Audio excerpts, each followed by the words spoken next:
Mohamad Fakih, the owner of Paramount Fine Foods, a Middle Eastern franchise, has been attacked by Kevin Johnston of Freedom Report USA, and Mohamad has won a case against him.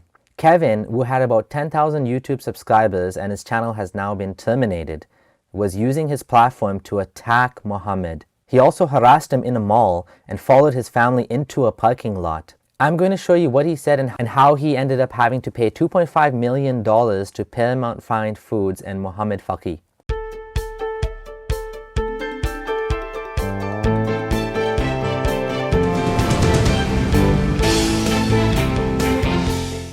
Oh, before I get started, just want to let you know, I'm an ex-Muslim. I actually don't believe in Islam, so I actually have no reason to defend Islam. It's not clear why he was targeting Mohamad, but it may have been because Mohamad was involved in philanthropy, he was well liked in the community, and he had even hosted Justin Trudeau at his restaurant for a political fundraiser.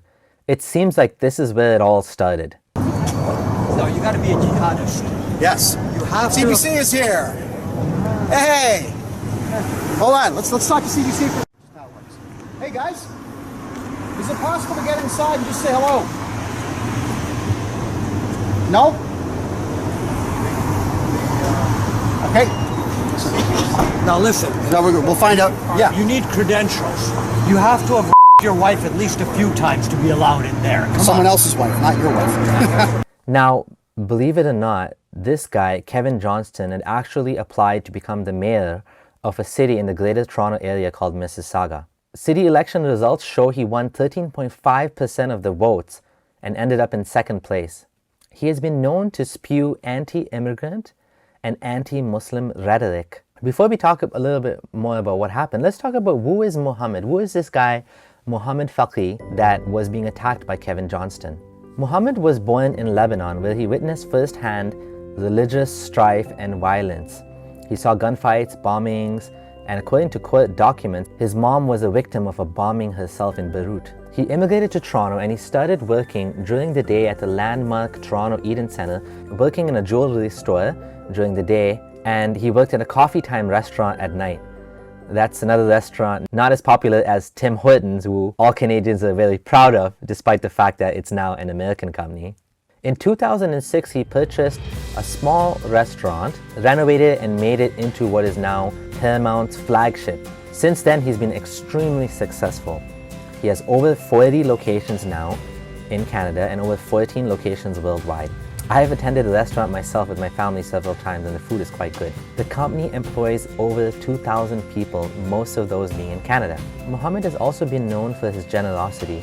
He covered funeral costs for all of those killed in the Quebec massacre. He raised over $100,000 as well for the families. He also hired 80 Syrian refugees to work in his restaurant. In 2017, he was actually recognized by the Senate and the Canadian Parliament for being an exemplary Canadian citizen and businessman. Mohamad was doing what any good Canadian would do. He was giving people jobs, he was being involved in charity causes that were close to his heart, and he was involved in politics, hosting Justin Trudeau for a fundraiser. Now that we know who Mohamad is, let's see what Kevin did to him.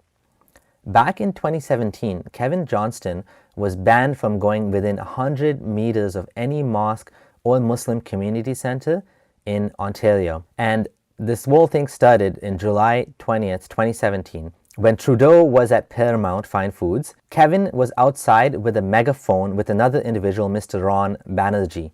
Both of them tried to disrupt the event and mentioned the following accusations. Now, I'm not going to read all these things, but you can see the quite intense, very strongly worded accusations, right?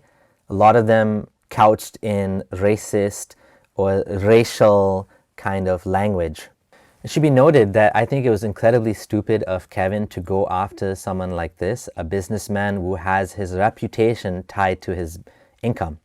Because Mr. Fakih ran a business, his reputation was important because it affected how much money he would make in the business, and because of this, it would be easy to show that he suffered a monetary loss, and therefore we would have to be reimbursed for all the damages done by all of these statements. The amount that was avoided was due to potential loss in business deals and lost revenue to his business. Kevin snidely remarked in one of his videos, which has now been removed from YouTube, that Mohamad should have actually spoken to him instead of suing him. The funny thing is, he's actually going out there and publicly attacking this guy, right? Insulting him and saying he has all these questionable ties, yet he's saying, oh, he should have talked to me privately. He feels like he can say whatever he wants, get away with it without evidence, and think that he's actually going to get away with this. Another funny thing is, even though Mr. Fakih is from Lebanon, Kevin Johnston claimed that he has ties to the spy agency of Pakistan. Lastly, Kevin took to harass Mr. Fakih in front of his kids when they were at the mall. He even took photos of them and videos and followed them into the parking lot when they tried to get away from him. This incident leaves such a sour taste in your mouth.